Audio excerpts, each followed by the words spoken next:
Welcome. This is Uncommon Sense, a podcast presented by the Heshe CPA Knowledge Center. The center is an initiative of the CPA Education Foundation, the charitable arm of the Chartered Professional Accountant profession in Alberta. Our episodes feature conversations with Alberta CPAs sharing their insights on a wide range of timely topics. Alberta CPAs work in every part of the economy and volunteer their time and expertise in virtually every community in Alberta. With each episode, we bring you voices and perspectives that reflect the diverse knowledge and contributions that CPAs bring to our province.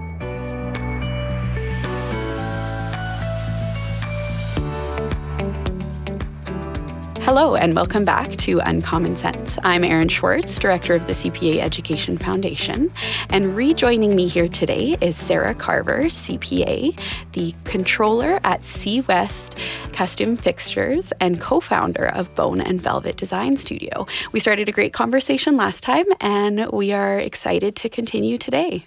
Thank you so much for having me back. If I recall correctly, during the pandemic, you were able to get up and running a little bit sooner because a lot of your customers are in the U.S. and the U.S. kind of started opening back up sooner than we did here. Is that correct? Yes. So we're about 50% American work. So we do a lot of exporting.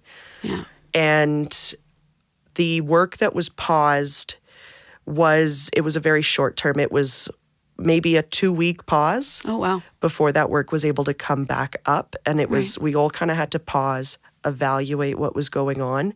And then you are correct, in the U.S. things did open up a little bit sooner. But also our customer had the opportunity to invest in their stores during the pandemic. So, right. So even if they weren't like a retail space that was open for business, once they had a little bit of certainty, they were able to say, like, let's do some upgrades or that type of thing? Yes. And also there was programs put in place in the U.S. that encouraged businesses to invest in themselves. Gotcha. And that can go to tax rates and things like that were put in by certain government powers. And that allowed them to have the security to feel that they could go forward. Right. So it was a very small pause when we're trying to figure out what's going on. And then once they were able to confirm, no, we can still move forward, they were able to give us the go-ahead to keep going forward. And then we were able to go back right to producing that work. Right. So with, you said 50% American, yes. roughly. So with that, what has, how have things been recently? Obviously, the current trade environment, I'm assuming that's been affecting you. So how has the company responded and been navigating that? That's a really great question. So not only am I an accountant, I also am our company's customs expert. So for us, we are very fortunate that we do qualify under the free trade agreement, either CUSMA or USMCA, depending on which side of the border you're on. It replaced NAFTA. So our products do qualify as a part of that. So we've been very fortunate that has not changed for us. We are still under the free trade agreement. So it has been pretty much business as usual for us to export to our products because they are Canadian-made goods. Right. Now, if I'm exporting metal to the U.S. that's from offshore, then I do experience a heftier duties tag. Yeah. The funny fact about that is that for me to buy metal from China, for example, and then ship it to the U.S. and pay the extra duties on it, it's still cheaper than if I was to buy it here. Oh, wow. Yeah. So the cost difference, and some of that is that we're buying offshore in huge quantities, right, when we're doing that. So it does give you a buying advantage when you're doing it that way versus buying it in Canada. Sure. Now, where the current trade situation has really impacted us is more so actually on the bringing it into Canada side. So we've been hit with duties charged by CBSA. So that's the Canadian customs, and that's on a lot of our products. So the reciprocal tariffs actually had a much bigger impact on us than the tariffs going into the U.S. ever did. Right. So not as much on what you're selling and what's going down there, but what you we're bringing buying. in your supplies, your materials. Yes. You're getting and hit. Of course, those costs, we usually cover the importation costs for customs. Even if we don't cover them directly, it's worked into our price from our supplier. Right. Now, some of our stuff still qualifies under the free trade agreement, so it's kind of looking and holding customs accountable to make sure we're being charged appropriately, which is a fun part of looking at things. Now, the one thing that has impacted us on going into the U.S. would be the paperwork side. So the amount of paperwork I have to do to send a shipment to the U.S. is now 4 different forms that have to go with it that we produce in triplicate. And then one of them, it's because we ship wood products. So we have to identify every wood product in weight and value because it used to be a plant material. So that's something that changed for us, even though it's treated wood. So it's the biggest part of the compliancy is just the paperwork side. Yeah. And then making sure that stuff's charged appropriately. Because even though we can do all the paperwork and our suppliers do all the paperwork, we still have to make sure that it's being handled properly. And so we work with our customs brokers to make sure stuff's clearing and that we're being charged the correct way. Yeah. I'm, again, just in awe of the breadth of the work that you do, right? Like, it's absolutely wild. And the fun part of it is that every year the tariff codes can change, and not just once a year. So it is March today, and we have already had 4 revisions of the U.S. tariff guide. Okay, so when you say fun, you mean not. I think it's fun. I don't think anybody else thinks it's as fun as I do, but I think of it like a puzzle. So Right. I have fun. I think the document is 4,500 pages, and I think 140 of them are just on how to treat the free trade agreement. But not all of it's applicable. So you got to go through it and find the parts that matter. Yeah. And then it's all the codes. It's like a puzzle to me. So I find it enjoying, and I like solving a problem. Yeah. So I get a lot of satisfaction from it. Sure. But I wouldn't call it light reading. No, I can imagine not. Oh, man. Switching gears a little bit, but other developments, artificial intelligence. Obviously, we talk about it a lot on our podcast. Every conference you go to, it's everywhere, right? Both positive and negatives to that. So curious about how AI has affected the way C-West does business and, how you operate in your job. So with our new ERP system, it's called Energy, and it's made specifically for the woodworking industry. Okay. So it's been a really incredible program for us. It took all of our historical data and made it live every day. Oh, wow. Which has been amazing for us. Now, it has a lot of AI components introduced into it, and they're constantly getting better. Either every week or every month, they update the software. And they've really been developing the AI components in it. So, for example, I'll have a grid structure which I can toggle on and off which columns I want, which show different data. Yeah. And then I can go into this AI chat box and ask it a question about the data, and it will answer it. It'll analyze the data for me. So something we used to have to export the data to Excel, throw it in a pivot table. I did that, and then the next week I was able to just go, analyze for XYZ, and it does it all. Wow. You still have to go through and understand where it's pulling the data from, make sure it's pulling it appropriately. So there's still some manual components, but the growth in the AI side for the data analytics has been huge. Yeah. I can ask it to put it into a table for me, show it in a chart, compare this project versus that one, identify where the differences are. And it can do that. So it's making it a lot faster for us to go through data and analyze that data. The caveat is that you still have to make sure that the data it has access to is accurate. Right. It can't fully tell you that. Yeah. And then it also allows us on the accounting side for some of our reconciliations to use uploading invoices to tell me, hey, is this reconciling? Is what I received matching what I'm being charged for? We're growing into some of that. We do a bit of that manually still because the way we're using it, it's not there yet, but the more comfortable we get with it, the better it'll be. Yeah. the software also has opportunities for us to use AI in our estimating side and identifying items to estimate in architectural drawings.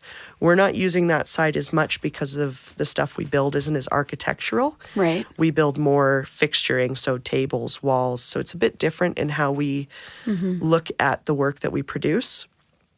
Further to that, on the design side, design is also a big part of what we do. And AI is really becoming involved in the design atmosphere. Right. But there's some caution to be had there, in my opinion, because the more we upload to it, if you have designs that are proprietary and you're uploading it into AI, you're also giving your data to AI. Right. So it's trying to balance what we can gain from it with what we're giving to it. Because if I give all of my proprietary designs to an AI software, well, then they may not be proprietary anymore. They may be tweaked a little bit, but there's a lot of conversations out there with copyrights with regards to AI and what is considered and isn't considered copyrightable when it comes to AI. So there's a lot that we still have to be really cautious about with it. Yeah. But from a data analysis side for me and what I do, it has made my life a lot easier and faster. I still have to know what to prompt it with to get the results I want. And that sometimes takes some trial and error. Yeah. You ask it and then you don't get the right answer. You realize you don't have the right data available to get that answer. But so you have to work with it. But if you're using it to assist in your job, it can be super beneficial. I heard one thing once that stuck with me, and it was, AI isn't going to take our jobs. It's people who know how to use AI that are going to take your jobs. So it's understanding how to utilize it appropriately and in the right way to assist in what you're doing. But I don't personally believe it should be relied on wholeheartedly. There still is a place for data analytics in a manual sense, and the biggest thing to me is just making sure the data and the answers it's giving you is right. The overall oversight of it. Exactly. There has to be, especially in accounting. Of course. Because little things get missed. The AI can only give you back something as good as what you put into it. And that's where we got to be really careful. Absolutely. Thank you. So switching gears a little bit more here, I mentioned in my introduction that you're passionate about supporting individuals entering the workforce and kind of starting out their journey, especially, new CPAs. Where does that passion come from for you, and how do you make it a part of what you do in your career? I think a big part of that passion comes from having such a great mentor for myself and many other mentors who have been a part of my life at different phases. And if I didn't have somebody who was willing to take a chance on me and give me guidance and mentorship, I don't know if I would be where I am today. Yeah. And so I think it's really important to give back what we've gained. And so I got involved with the employer relations team at CPA Alberta, and that's how I met you. And it was just through an opportunity of, I want to give back. I gained so much from the CPA program. How do I help other people? Especially given that I had been unsuccessful in my first attempt at the CFE. Yeah. How do I share what I learned from failing with other people so that maybe they don't have to have the same failures? They're still going to have failures. Failures is a part of life. Yeah. But how do I teach people from mine? And so I got involved volunteering with them. And then through you asked me to be a part of other opportunities. And I just said yes whenever I could, because I learn a lot from putting myself out there and gaining confidence. And I also think it's important to give that to other people. Yeah. So I've been involved in some other groups and some student clubs, helping as on a business advisory council, giving feedback. Because when I think about when I was in these clubs, if you don't have somebody in the real world kind of giving you some actual input, you can be a bit in a bubble. Yeah. And so sometimes you need somebody to say, no, this is actually what people care about. Right. The example I can give is I was working with this one group, and they were trying to market themselves and this program, this app they were trying to develop. And it was incredible. what they're doing. I don't want to talk too much about it because I know they're about to compete on it. So, and I told them, I was like, what are you selling? I was like, well, we're helping. They brought it back to, well, we're giving them the opportunity to be a part of a really great cause. It's like, that doesn't actually sell them on anything. What you're selling them is access to students, access to sell their products. It was in banking. Okay. And so it's, if you want a bank to be your partner, what are they gaining from being your partner? Right. Access to a market. Yeah. That the first bank they're going to think of is theirs because their name was on it. Right. And so it's understanding that we can all say we want to just do good for the world, but you also have to have something that is going to be beneficial to them. That sounds really callous when I say it that way. Just but capitalist. It's it's the reality of the world, right? And so it's just giving them that kind of real world thing where if you want to get them involved, you need to sell it to them like this because that's what they actually care about. Yeah. We can talk about how great it is to give back and give opportunity, but with some organizations, you have to bring it back to what's in it for them. Yeah. And it's okay to do it that way if that's what's going to help accomplish the greater goal. Totally. As long as you're not doing anything malicious, which they weren't, but yes, of course. I did not deliver it in the best way. But it's so important that these groups and these students sometimes get that real world exposure. Because how else do you learn? You don't learn unless you're exposed to it. Yeah. And so I've tried to be involved in these and give that honest advice sometimes. It's not always the advice that everybody wants to hear, right? But it's real world advice. And I feel like I would be doing a disservice if I was to sugarcoat things at times. Yeah. Which makes me really popular. But it's important to have that perspective, right? Yeah. And have that brought to their attention so that ultimately they're more successful for it, right? Yeah. It helps them grow. I remember when I was working with you and the employer relations team and someone asked me how much, if I only took 1 month off work to study for the CFE or if I took more. And I laughed and I said, I didn't even take a week off. Yeah. And they were shocked. And it's like, no, I had to work. If I took time off work, I couldn't pay my bills. Yeah. I didn't have the luxury of doing that. You can do it without taking months off of work. Yeah. Don't look at my first writing of the CFE for that. Look at the second writing. Yeah. But it's, if you're always being told, no, you got to do this, you got to do that, you got to do that. What you're being encouraged to isn't always the real world practical answer. Right. So sometimes you need somebody who can be a bit more practical. Absolutely. You mentioned, of course, as did I, that C-West is a women-led business. And, you know, not just that it's a women-led business, but also in a manufacturing environment, which I think is quite rare. What does it mean to you to be part of an organization founded and led by women? It's really amazing to be a part of a great company, and what Anita has built in an industry that is very rarely involves women is amazing. And where you really see it in our company is in our culture. So it's a very respectful culture. It's a very positive culture. If you walk out onto our shop floor, you don't have people hurling tools at each other or yelling obscenities at each other. Everybody treats each other with a lot of respect. Yeah. It's still professional. We still get the work done. It doesn't mean that people are happy all the time. Yeah. But we treat each other with a lot of respect. Nobody is calling each other names. That's just not acceptable to us. And I know I only have experience in our shop, but from what I've heard, some other places can be a bit rougher in how people are treated. Right. And one thing that Anita really talks about is how we treat each other really matters. We spend a lot of time with the people you work with, so it's really important to be respectful. It's really important that everybody feels valued. And so that's been a big part at C-West is our culture is really healthy. We all pitch in. One thing we talk about, we all take turns cleaning the bathroom in the lunchroom. Because if you have a group of 30 guys using a bathroom that they don't have to clean, it can be a disaster. And kitchen as well. So we all clean up after ourselves. And so we all respect the space because I'm the one who has to clean it. So if you make a mess, I'm going to be coming to you. Right. So that's been a big part of it. Treating each other with respect is really great. And on top of that, it's just being in a place where there's never been a ceiling. I've never been told, well, you can't do that because that's not how it goes in the industry, or you're a woman, so you can't do that.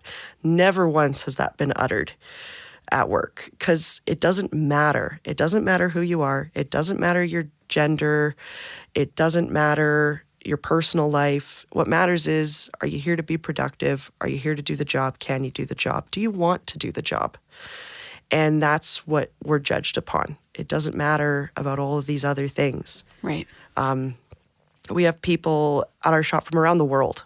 You know, we have a lot of people from the Ukraine. We have people from Brazil, Korea, China. And it doesn't matter. It doesn't matter where you come from. It doesn't matter your past. What matters is that you're here to do the job. And I think Anita, for many years, didn't openly say she owned the company. And she didn't say she didn't, but she didn't correct people when they assumed that one of the male colleagues she had with her owned it.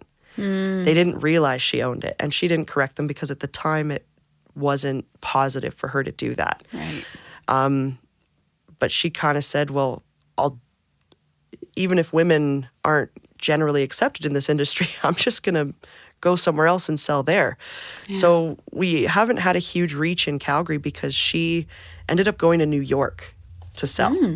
And this is early 90s. Some things changed after 2001 because there was some after 9/11. But she started her career with the company primarily in New York because they didn't care if she was a woman there. Right. So she worked for companies like Estee Lauder, Giorgio Armani, like doing high-end fixtures. And nobody cared if she was a woman or not. But here, people cared. Right. And I don't want to tell her story, of course, because she tells it much better than I do. But it's working for a women-owned company. It's never mattered who you are. It's mattered if you can do it. Yeah. And so I've never felt like there's a ceiling or a limitation on what I do. And so I've never culturally put a limitation on anyone else. Right. And I also was very fortunate that I grew up and I was one of two girls and a dad who made us tomboys. You know, I learned how to do a lot of things. I learned how to build decks. I learned how to drive dirt bikes and motorcycles because why not? Yeah. You know, and I never grew up thinking that I couldn't do something because I was a woman. I always thought if I don't get something, if I don't get an opportunity, it's because I didn't try hard enough. So I never had a limitation. I was always encouraged to just be the best I can be. Yeah. And so I don't always think about being a woman in business that way as much as I have until I've come to C-West and realized how rare it can be right. to have women in manufacturing. Yeah. Yeah. You've told me that you, along with two partners, have created a new business in Calgary called Bone and Velvet Design Studio. Can you tell us all about that? I would absolutely love to tell you about that. So this is something that I've gone into with Anita from C-West, as well as another colleague, Laura. And we've developed a design studio. So what it is it's graphic design as well as some interior design. And we were trying to find a way to create a design workspace that worked really well for C-West because C-West requires a lot of design work, but where we could also fill the needs of other people. So some of our clients do require graphic design. It's never been something that C-West has done really well. We've always had to contract out. So we thought, why can't we create a partner for C-West that also is another women-owned business that gives a woman, we only have one employee, and that's Laura, and she is the design genius, is what I think for us. She is the true talent behind it. Yeah. And so Anita kind of gave Laura and I the opportunity to put this into practice. And I run the back end and Laura does the actual design work. And it's been an opportunity for Laura and I to kind of create our own thing from within. And we're slowly building it. It's very early. We just started in January, but it's been amazing to be on the other side as an owner of a business. I'm still using all the skills that I use now, Yeah. but having skin in the game has been really, really neat. It's a different kind of pressure. Yeah. But it's been exciting wearing many hats, which I already kind of do, Of course. but doing it for a different type of business than I'm used to as well. So incorporating was incredibly exciting, and we're still in the process of growing it, but like we're quoting some people, we're getting really excited, but we also are lucky enough that we do have the work from C-West to help us get on our feet. But it's been an incredible journey. It's been really exciting.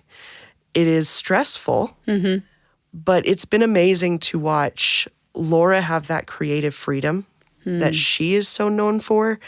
And for me, being able to have control over the control systems and make sure it's running the way I want it run, because I am very particular is a word I like to use to describe it. And again, getting back to earlier, you talked about risk and being able to address that. That's very much your wheelhouse. And Anita's really given us the free rein to be able to do that, but with her guidance and mentorship. So she's put a lot of faith in us to do this. Yeah. And it's still really early. We're still working out the kinks, but it's been an incredible opportunity. And I'm so excited to see where it goes and how big we can grow it. You know, we'd love to eventually get into 3D printing and working with acrylic and all of these other little areas that we feel we could meet a need that we're seeing. Right. That C-West experiences. Yeah. Yeah. Yeah. Very cool.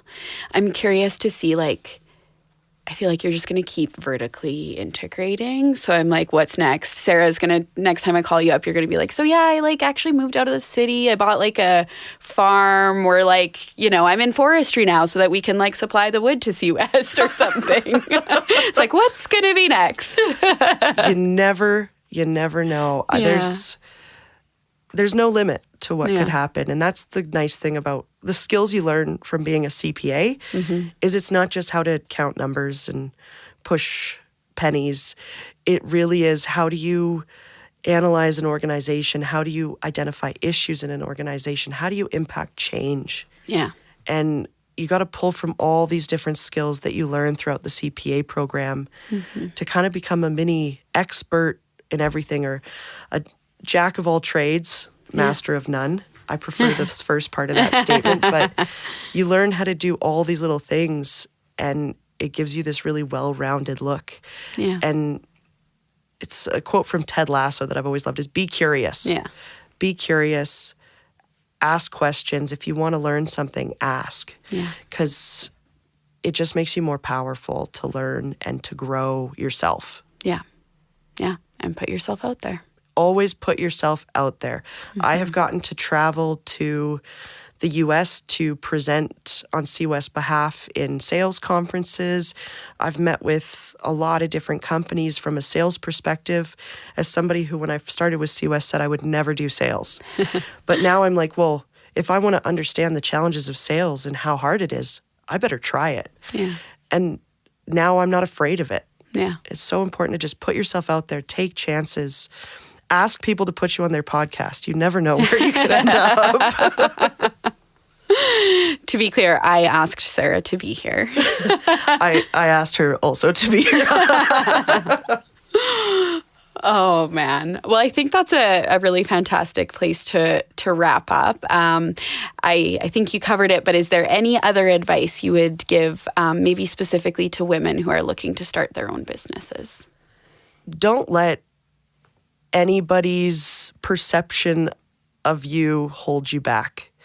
Because if somebody has an idea about you, the best thing that you can do is prove them wrong. Don't be bitter, be better. Don't hold yourself back because somebody tells you you can't do something. Find a way around it. There is always a way around it. And you can be unstoppable if you're willing to take a chance. Yeah.